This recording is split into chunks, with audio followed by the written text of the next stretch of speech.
From Svitek comes a weekly digital series where he shares his insights, concepts, and findings learned during his 15-year journey of working in the entertainment industry. Each lesson offers you a roadmap to overcome the challenges that all artists face on the path to success. Welcome to a Svitek podcast. Hello, I'm Phil Svitek, 360 creative coach, and it's my pleasure to help any aspiring artist master mental fortitude because it is my belief that it takes way more than just talent and luck to succeed in the entertainment industry. Doesn't matter if you want to be a filmmaker, a musician, whatever the case may be. And so I love sharing insights into that notion. And one of the ways that I like to bring that about is by sharing the stories of people that I know in my life. And so I'm joined today by Jaimi Alexander. Hey guys. Who I've known from her days at AfterBuzz. And though we have worked together, I don't even know. I never known years anymore. Like to me, it could seem like a year, or all of a sudden it turns out to be 5 years. Yeah, or it was vice versa. It's 3. Okay, there we go. Nice 3-year anniversary. Awesome. And but beyond that, there's not too much that I know fully. Yeah. So I'm excited to deep dive. And I'm excited to share. So I figured a nice jumping off point. So let's see. You're an Army brat, right? I'm just going to kind of summarize the things I do know. Yes, my dad was a Marine. Your dad was a Marine, so you've traveled a lot, and you love hosting. You have a Christian background, and always got the sense that there's something within you. There's a purpose, that you want to do greatness, but not for yourself, but because you want to elevate the world, which I think is a noble thing. Yes. And while you study self-help and self-growth, there's something for at least the past couple of years that's been kind of held you back a little bit. Yes. Is that fair to say? Yes, absolutely. So, your background is very interesting because it's not a life that most people lived. So why have you held yourself back? I can definitely say with my 2020 clarity, the 2020 vision. Yes, this 2020 vision going on that I would say maybe from 2015 to now has been a struggle mentally. And so I love that you talk about mental fortitude because, I've done tons of events. I do hosting. I'm a creative. And when people ask me, or how do you do this? How do you do that? The first thing I tell them is mindset. Mm-hmm. Everything is mindset related. So I love how you have that going on. And I just feel like... Well, let me not to cut you off, but it's almost interesting to me, your whole life has been predicated on instability. Now, interestingly enough, it's okay, now I'm going to be a host, and and even though most people don't look at the entertainment industry as a stable thing, correct. This is probably the most stable thing you've done your entire life. Is that fair to say? Yeah, so I actually did my first interview really in 2008. Mm-hmm. So, how do you say stable? Because it's stuff is... I appreciate my upbringing because, yes, every 2 or 3 years I moved, but then moving became my constant. So It's being able to adapt to change, I feel, is a gift because things are always changing, even if they're constant. Mm-hmm. So that's kind of something where I've learned how to handle ups and downs eventually with more of a neutral mindset and attitude as opposed to letting life toss me all over the place. So I think that was something really valuable that I got, at least from the moving standpoint. Now, when it comes to, and sometimes I'm where do I begin? Because, in talking about the past 5 years and feeling a little bit stuck, it's mental. It's my mindset. It is the things that I tell myself. It's the things that I've been through and how I... Well, because your external environment wasn't changing, you had to be the one to apply that. It's kind of both because it's sure, once you move around like I do, I feel like I can handle the moving. But when you're moving and mentally you don't know what's going on, it can feel very rocky. So let me start with this. Back in 2010... I moved to New York, okay, because I was a little fed up with California. I was feeling depressed. I was like, things are not moving fast enough. I used to be extremely ambitious. I mean, like, Devil Wears Prada, we're getting this done today. I was a workhorse because I just had a vision. I saw it and I was done. The first business I started was influencer marketing before influencer marketing was a thing. So it was that space where people didn't know what it was. They would try to tell me what it needed to be, and I just saw what I saw. So I was relentless. And so when you're kind of on a journey like that, it can feel kind of alone. And so I felt like I was dragging a lot of people with me. So I moved to New York to kind of change things, and that helped grow me up and give me a fresh perspective. But when I got back to California, I just feel like so much stuff had happened. I just felt lost. A lot of things happened between 2015 and even now, or even before that I wasn't giving myself a chance to digest and recap and really understand, because I was just go, go, go, go. And I kind of hit a wall and had to process everything. And it just kind of took a while. Was this the first time you'd ever returned to a place you'd been before? No. So I was born in Hawaii, then we moved to Arizona, then we went then we went to Chicago, then we went back to Hawaii, and then I went back to Arizona. So I have lived in places twice. I've lived in Arizona and Hawaii twice. I always seem to come back to California because my dad retired here, my family's here. And I would say California's home at this point. So, but I'm also like a very free spirit. So I've always been the one to travel. Like my family has lived in Orange County the whole time. I went from Orange County, San Diego, the Valley, New York. Like I'm all over the place, but I like it.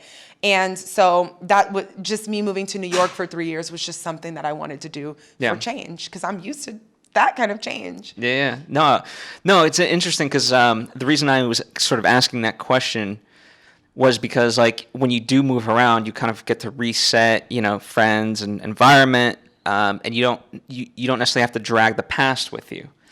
Oh, yeah. And from what it sounds like, now you had a point of comparison where it's like, oh, I came back, I thought I changed and became better, but they've also changed and, 2x, 10x, whatever it may be, and I'm behind the 8 ball. Like, I didn't get as better as I thought. Maybe, I don't mean to like project, but. So I guess what I felt like there was, because I left in 2010, I came back in 2013. And when I came back from New York in 2013, the circumstances that brought me back were not good. It was actually terrible. It was bad. Like I said, I had to get a restraining order on someone, and it was somebody I lived with. It just didn't work out. And it was a grown man for that fact. And it was just, so I kind of came back with my tail between my legs, like, dang, I'm back at my mama's house, and having to get a full-time job because what I set out to do at the time in my mind failed. And so there was a long time that I couldn't get over this failure. So I know how to move forward, but again, back to needing to process everything. So this is 2013. I'm back home. I decide, okay, let me just work corporate for a year, get everything on paper so you can get the car, get the apartment, everything. And I was able to achieve that. But 2015, I specifically remember my prayer was, God, I know I'm a locomotive. I want to feel like I'm on the tracks and not in the sand, because that's not where a train belongs. I didn't feel like I was going anywhere. So upon that prayer, I feel like that's when I came across someone who became a mentor for a short period of time. And they were a spiritual healer and intuitive life coach. And so it's not that I hadn't explored before. I was raised Christian in New York. I got really lost. You can get lost out there. I was studying all kinds of things, and that was very interesting. But it brought me back in a way where now I was in this healing space and had the language and tools to really look at myself and my path and what was happening with me. In spite of the circumstances, did you have support from, let's say, family or friends? Because that's a key component, and sometimes people don't have that. Yeah, I've always had love and support, which is really nice. However, in my mind, sometimes it's like, but you just don't understand. Sometimes I feel so misunderstood because there are times where the people around me, I've not seen them move like me. I've not seen them be as risky, or, I'm the only one picking up like, oh, I'm moving. I left everything, or I'm quitting this job because I have a vision and I'm doing this, or I'm very bold and risky. And sometimes I felt like, even though I had love and support, like people to be like, hey, come stay here, or how can I help in these ways, I still felt very misunderstood. Like, you don't understand the pain I'm in. I'm failing and I need help and I'm confused. And, it was kind of hard. So that's why I'm saying it is all about the way you think. Everything is so about the way you think. Yeah. Well, were you able to find people who thought like you, for lack of a better term? Because, there's importance, right? I think I see that in a lot of art. Like, there's that side where, friends and family are great and they mean well and they can be there for, as they say, they can hold space for you. But to have that true, just, let's say, for lack of a better term, from a practicality standpoint of like how to move through this, they're not going to know. Right. And so it is important to have people that, whether, peers or mentors, to help, in that, let's say, professional capacity. So did you have that, or like, were you able to gain that, and if so, how? I'm still kind of open to and looking for a mentor, just kind of like an overall. However, what I think I was able to find is bits and pieces around me. So maybe it wasn't one person who could just give me like what Diddy probably could, or whatever, Oprah, Diddy, somebody who just wants to be a mogul and take over everything and really understand what it takes to do that. But I did find bits in my mentor. I find bits in another friend of mine, so there were people around me, and a little bit in each where I can vibe with them and learn from them in certain things. And it's more like a group effort, I would say. Yeah, well, you definitely strike. Not only do you strike me as someone, but I also know you're someone who listens to a lot of podcasts. You're just like a sponge. Whatever information you can take in. And I feel like the day and age we live in, when you talk about the gluttony of content, well, there's also a gluttony of just amazing free thinkers that we would otherwise not have access to. And I look at podcasts in particular, because it's one thing for someone to write a book, that takes time, but when you can get someone's thoughts weekly, relatively unfiltered, let's say, that is a window. It really is, and it's a powerful one, especially if you know the space you're in and you know what you're trying to gain. There's so many great things out there that have fed my spirit in a way where it was completely the reason I was able to move forward. What, just practically, like, name just like, let's say 5.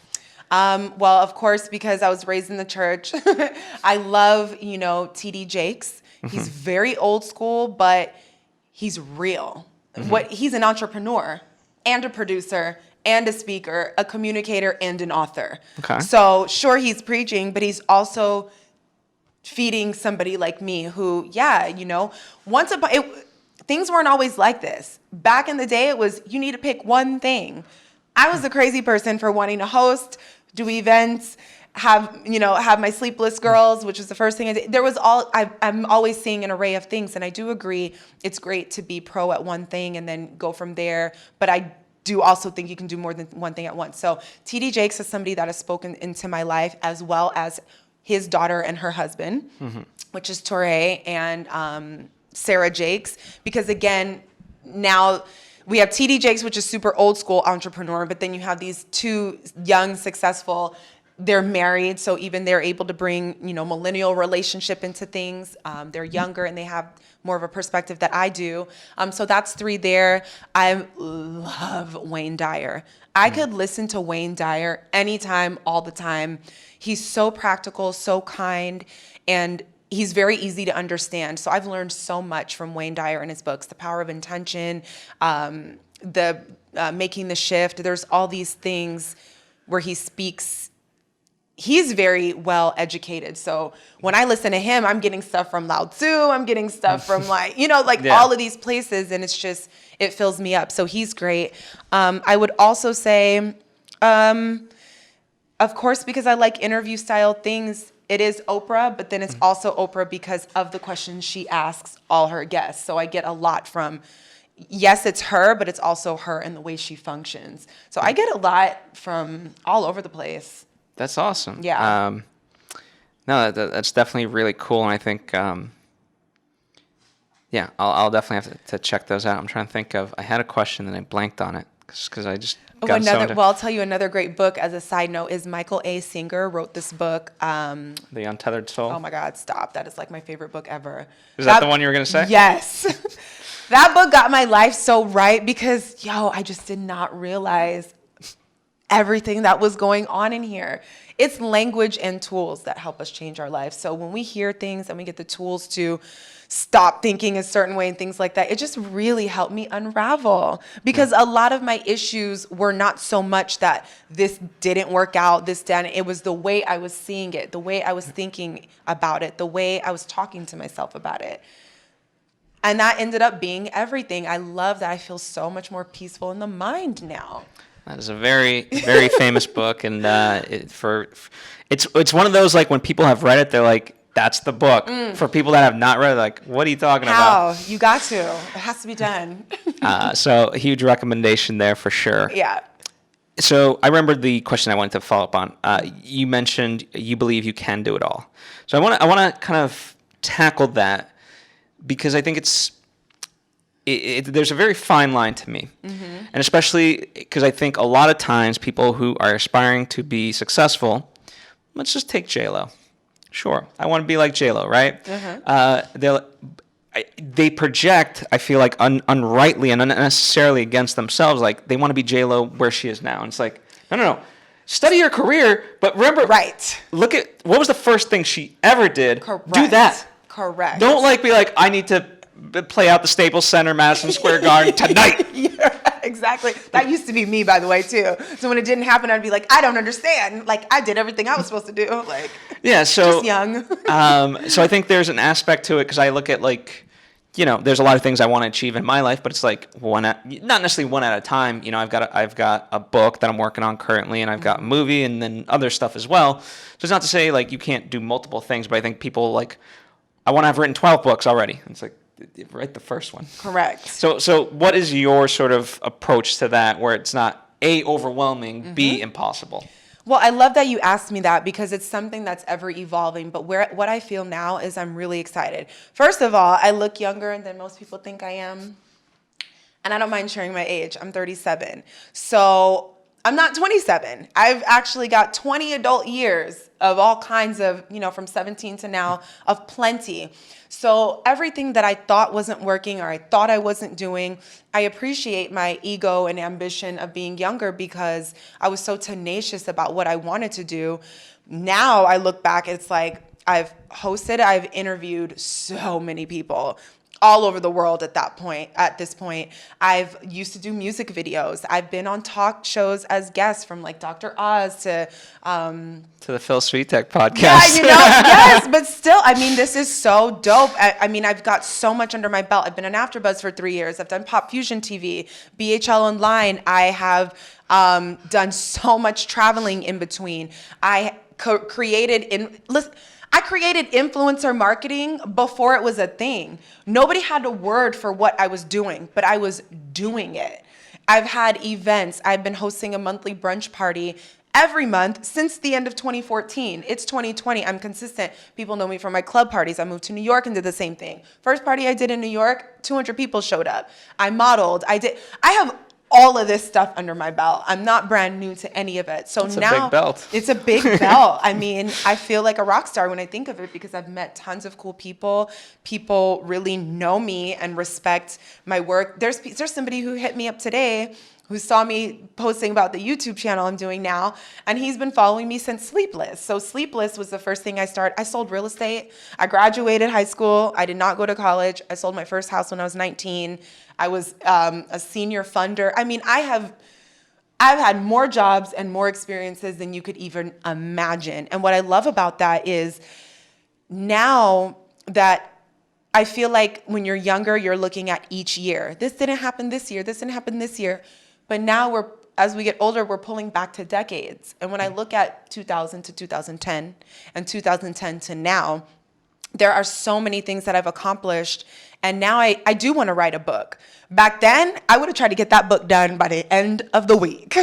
Now I know, like, oh, maybe when I'm 40, I'm going to allow myself to unfold and head in a direction where when that book drops in my spirit, I'll know. And I have plenty to talk about, plenty of experiences, and it's all because of my efforts. It was because I wasn't afraid to quit the job, go for it, move, talk to this person, do it. I was willing to do whatever it took to execute my vision. So whether it came out exactly the way I thought it would, when it would, it doesn't matter. I still have so much value because I was willing to move. Yeah. So when I say do it all, like, I don't know when it's all going to hit. There will be a book at some point. I'll have my own show at some point.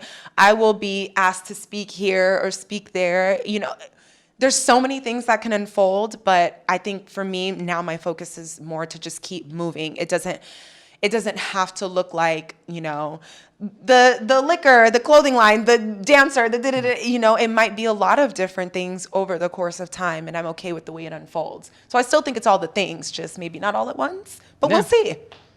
We will, yeah. Absolutely. No, I mean, let me ask you this, because I think it could work two ways, but I want to view it from this standpoint. Like, all those things that you've, like, just listed, I feel saddened because, for the most part, whether it's myself or the world, and I don't mean this, it's not a reflection on you, we don't know this side of, you know what I mean? Like, I know. And I don't know, because it's not just you. It, like, saddens me. Like, so many people have such interesting stories and such interesting lives, and that's one of the reasons why I love doing this is bringing that out. That, yeah, I don't know. It just saddens me to a lesser extent, you know? See, well... Which, by the way, so when you talk about, like, the fear factor of, so in case we haven't said it, Jaimi's launched her YouTube channel, and for a long time she was stifled because she's like, what do I say? What can't you say? Jesus. I know. Isn't that crazy? Like, sometimes sometimes it's hard to see yourself. Sometimes I don't know what I have to offer. But okay, but verbalizing that just now, like, isn't that a great affirmation? Like, I think that is a trick that people can use. Yeah. Of, like, you know, just look yourself in the mirror and just say those things. You're like, yeah, that is me. Like, wow, that is me. I did all of that. Yeah. Yeah. I even rapped on an album because I could rap too. Like, whatever, you know. You know, but to your point, I get excited because the part where you feel like it's sad that people don't know these things is like, that's where I get activated. Like, when I first started I can say influencer marketing now, but that's what launched it off. I was sitting at some job I was miserable at because the market had crashed and there was all these things going on. And this is when my back was so against the wall. And I'm thankful for this point now because it made me ask the important questions. God, who am I? What is my purpose? What am I here for? What do people think I do? What do people ask me to do? How do people view it? So asking all the questions about me that I never asked before because I was making money. I never failed before. I was successful. I mean, at like 22, I was making at least $90,000 a year. But I was so full of myself, not in a negative way, but I was just like, yeah, like, I work hard. I know what I'm doing. This is what I chose. This is what happens. You make the money. You know, I had no idea that everything could be taken away. But it did have me ask the right questions. And in that portion, I thought, like, I have so many talented friends who dance just as good as Beyonce, sing better than Britney Spears, have this and that. I want to highlight them. We can create our own celebrity. And that's, you know, it's influencer marketing now. But this was back in 2008, 7 and 8, where I was like, no, we're going to throw our own parties. And I did start a YouTube channel back then, just really kind of didn't know what to do with it. We didn't have Instagram. I couldn't just pop. The first party that I did, which was April of 2009, because I started Sleepless 2008.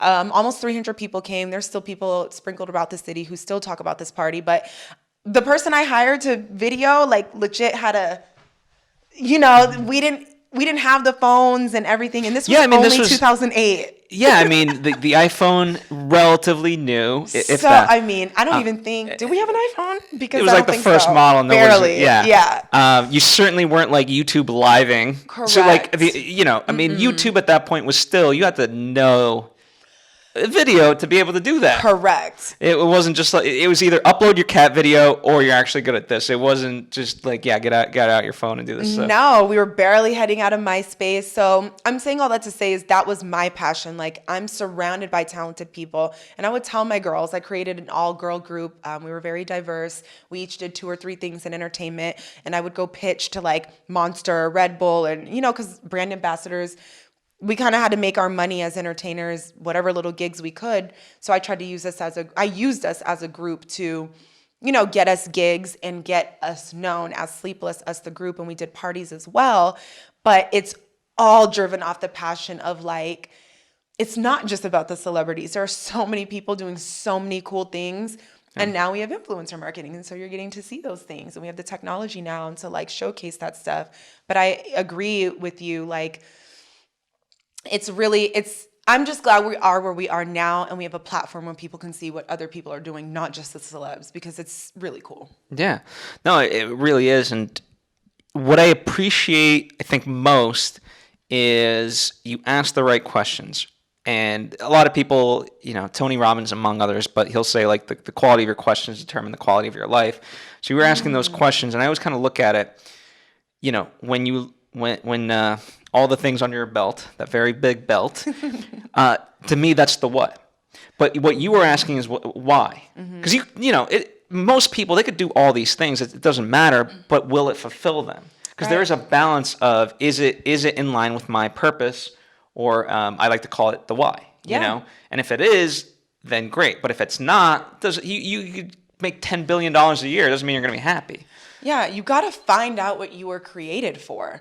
And I had an idea, but I also knew I had to make money, and I was just successful. That's what I'm saying. Like, now I can look back at what I considered failure as the best part of my life, because had my back not been against the wall, would I have ever asked the questions? And, you know, something else that I found myself asking, and I have the blessing that both my parents are still alive and a text or a phone call away.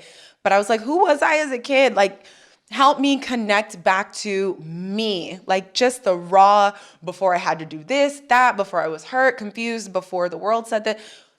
What was I about? And my dad, he's actually a journalist and an author. And you know, he was a journalist in the Marine Corps. And he wrote this 3-page thing about me. And the first page talked about how he had on the news. And I was like, okay, could we get the Disney Channel? Because and I'm still like that. Like, the news comes on and I'm like, is there anything else we can put on? Like, my spirit was always fun. And then he also wrote, I was about 3 years old and I was in the back seat and I was all hype. I was trying to get his attention. I'm pointing at something and he's looking, and it's like this beat up old dusty car. There's like an old boot in the back. It's like whatever. And he's like, what is she looking at? And it turns out there was like this red party hat in the back seat. And that's what I was excited about. And here I find myself today, the only person like I know who's thrown as many parties as I do, but that's my thing. That's who I am. Like, when I look at moving and having to make new friends every 2 or 3 years, I create space for other people who it's not so easy for them to just meet new people. Yeah, come to my brunch. Like, it's all good. We're all cool. Like, and people are leaving with new friends, new business partners, so we find purpose like all along the way. Sometimes you get back to the basics. Sometimes you find it in sadness and failure and stress and losing. But I feel like it's all about that, because I want to remain in the ease, flow, and grace that is granted to me just based off of who I am. I want to be. I don't want to do. So I'm gonna put you maybe in a tougher position. If this were a log line, right? One sentence. What is your why, aka purpose? Why? My purpose is to create space where people can feel like their authentic self without judgment. Okay. Everything I do is about that. All my parties, all my interviews. I've had several interviews, non-related, where people have been like, oh, that wasn't so bad. Like, you were really easy to talk to. They were so nervous, but it's just like, I want to create that space for you to just talk to me. It's like, you don't have to be anything. Yeah. That's a great purpose. That's a great one. That's my purpose. Awesome. Everything I do will be related to that. Okay. Yeah, I mean, I asked it because, like, yeah, it's one of those things when you feel like you know your purpose, but it's another when, like, again, when you state it out loud and you're like, oh, yeah, that is me. Yeah, it's wild. What a journey. There's so much I didn't know, and that's why I think... But we're not supposed to. No, correct. We're born with no knowledge. Everyone's like... Yo, I should know.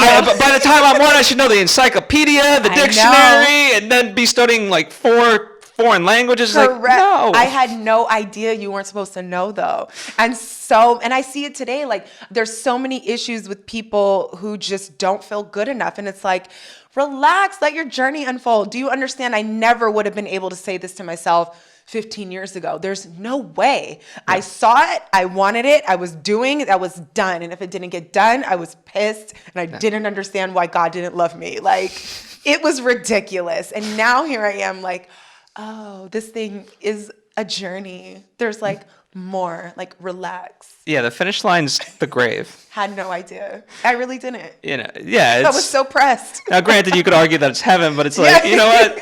Let's also enjoy the time here. Correct. Enjoy the time here. And I'm so much more at peace.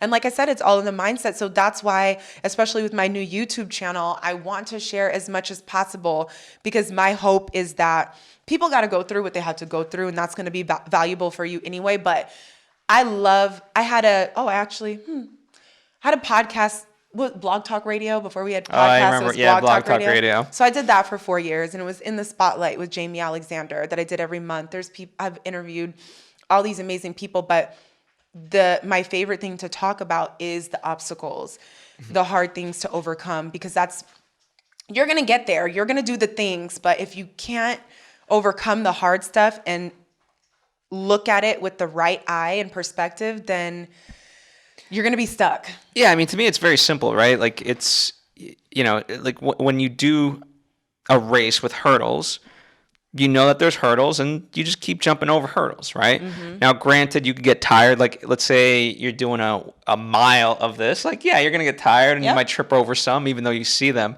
But if all of a sudden, you're looking on the side and you keep tripping, you're like, what are these damn hurdles doing here? It's like, buddy, they've been there. Correct. And they're still up there too. Yeah, they're going to keep coming. And yeah, so again, even if you are aware of them, yeah, it gets hard at times and things like that, but that doesn't mean, just go about it like, oh, there's hurdles. Yeah, but depending on your life experience and what the mindset you're in at the time is going to determine what those hurdles look like. They could just be hurdles, but you might see them as a complete brick wall at some stage. You might see them as the deepest, darkest hole you could never get out of at some stage. It's like they're just hurdles, but the way we're seeing them and thinking them and what we're telling ourselves about it is really what makes it either a bottomless pit, a wall you can't get over, or just a hurdle. Yeah. And how you deal with it. So I think I deal a lot better, and that's what I hope to share with people is like how to deal with the BS that's coming, because it's coming. Well, here's the interesting part to me, and because I think we all know the surface level stuff, right? Like it's all the cliche stuff, and it's cliche for a reason, as they say, which is a cliche in and of itself. Correct. But I am fascinated, and one of the things that I want to get better at is to get to the root. And unfortunately, I don't know another way at the moment to get to the root of some things, because it is so individual. Mm-hmm. Because I feel like a lot of stuff that prevents people from let's say doing a particular step or seeing a particular hurdle is because of their underlying wiring, as they say. Correct. Childhood trauma, old belief systems. I'll give you a really fucked up one that I never would have It makes sense, but I never would have been like, oh yeah, that's totally true, right? Mm-hmm.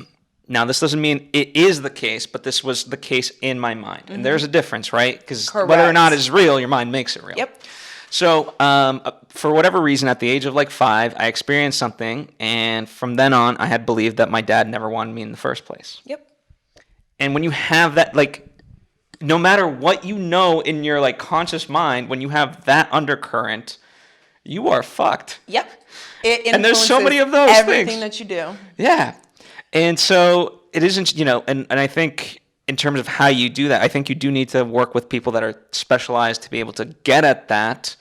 Because I don't know, it's not like you wake up, you're like, yeah, I remember that day. No, exactly. And that and that's a worthiness issue. And so many of us are carrying these thoughts of such, and we don't even know we're doing it. But you also have to be open to doing the dirty work. Yeah. And are you opening to do that? A lot of people, now we've got all these terms, and it is your shadow self and, doing the dirty work. But a lot of people don't want to face themselves and dig up these things. And I was brave enough to do it. And I was also lucky enough to be around people. That's what I'm saying. So in 2015, when I said that prayer, I wanted to be in a different space. I did get in alignment with a group. I wasn't getting the therapy directly, but being at these retreats and holding space with these women, it was, I was getting the language and tools I needed to keep on digging deeper, as well as all of the people that I listen to with the podcast. And it doesn't have to be church sermons. I understand not everybody is like that, but wherever you find value that feeds your soul, or it's books like The Untethered Soul and all these things, you got to unravel that stuff. I mean, for example, like even when it came to relationships, like I got in a relationship very young and it was emotionally abusive, and I wouldn't have been able to tell at that point or, understand it to be that. But then I wondered why this guy I dated, I had to stop and look like, okay, well, why is every guy I date so no? And it's because I went through a certain level of trauma that I had to face. At the time, I wasn't ready. I started a business. Yeah. I didn't want to look at, I'm good. Like, he did this, he did that. I'm just moving on. Yeah. Just moving on. And that's why I'm saying, like, you eventually hit a block where you got to look at all of the things. You got to look at what you're telling yourself. You got to look at those deep-rooted issues. A lot of it does go back to childhood. Well, I think, I feel like a lot of people, they're like, oh, that's expensive. And there's been times where I'm like... What's expensive is carrying all that stuff around with you for your life. That's what I'm saying. I'm like, you know what? Because, I try to go at least once every quarter of like a checkup. And by the way, I was going like, I was doing like a lot of hours and, cleared a lot of stuff. Now like I can just go for maintenance, Like therapy type stuff? Yeah. Mm-hmm. I also do kinesiology, which is not like traditional talk therapy. So like it's very different. Yeah. It's more of my speed. Great. But yeah, so the point being, sometimes I'm like, ooh, is this might put me over for like financially. I'm like, you know what? I will be so much better, and I know in my heart of hearts I can always make more money. You're gonna make more money, and when it happens, like all of a sudden doors open because like I'm in that better place. Yeah, I mean, I tell people the same thing about traveling. You think you have to have $4,000, $5,000, $6,000. Hop on Expedia, go on a 5-day, $1,200, live your life. Like relax. It's what we tell ourselves. Oh my God, can I afford this? It's gonna be so much. It's so you can do it. Just you be intentional about what it is that you want to do, and then it's worth it because you've created the space within yourself. You're gonna make more money. You're gonna be more valuable. And you don't have to do a 5-star resort. Like I to me, the best traveling is also when you just go like take a backpack, and I forget the website offhand, but you can like stay at people's houses. Yeah, probably. Yeah. I can't. I think it's like group travel. I don't know. I'll link to it or something. Yeah. But the point being that you don't have to stay at the most expensive place. Like, see the actual world. Yes. Like if you go into like, let's say Mexico, don't just go into like a Cancun resort. Right. That's all inclusive and you just get drunk all day, every day. Yeah. Like, there's a different side to Mexico. Correct. Save the, and traveling is part of it. Like traveling keeps you present. There was a point when I was here in California and I was depressed. I threw myself in New York. I knew one person there.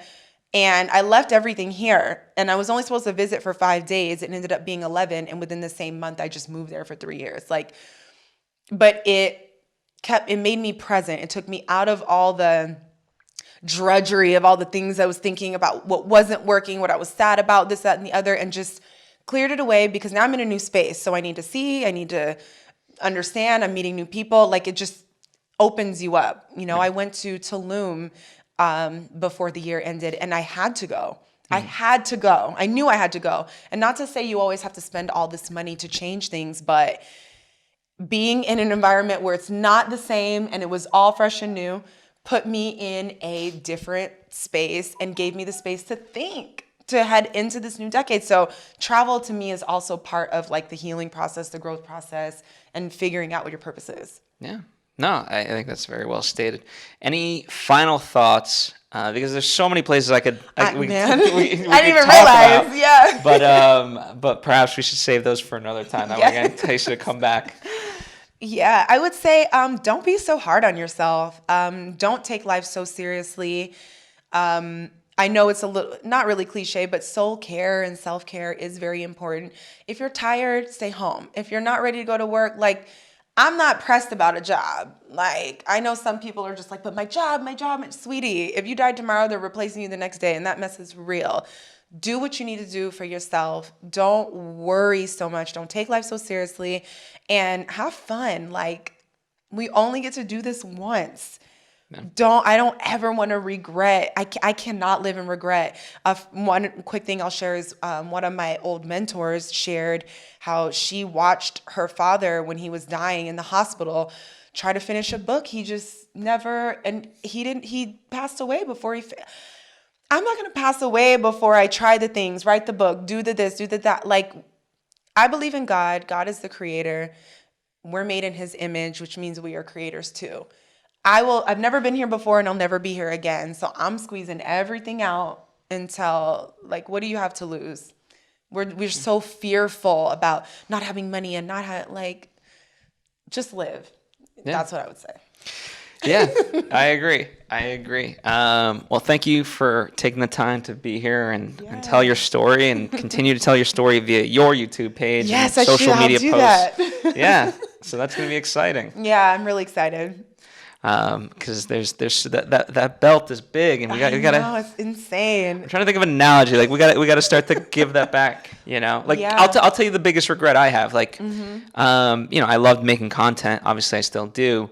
And I'm like, why didn't I make cooking videos with my grandmother? Oh, yeah. You know? Yeah. Because not only would it benefit people, because I look at it three ways. Number one, it would benefit people. Tangential kind of to that is it would benefit people because it's a lot of recipes most people that are kind of being forgotten about. And three, like, it would just be great home videos. Gosh. For me. Yes. You know? Yeah. And so the time is now. I mean, no more regrets, whatever you want to do. Yeah, well, go ahead and do the thing. I can't go back in time for that, but you know, but nonetheless it makes you think, so don't waste the day. Yeah. I'm at Phil Svitek on social media. Please be sure to comment with any thoughts, questions you may have, and the good news is I'll try to, anything that you have for Jaimi specifically, I'll try to compile so that way she can have some content to help answer. Which, speaking of which, your stuff is at? Yes, you can find me on Instagram at Jaimi Alexander, which is Jaimi, and the link in bio contains the spot where you can subscribe to my YouTube channel, and then you can follow me on Twitter at Queen Jaimi. Awesome. Thanks for taking the time to tune in, and I hope to see you next time.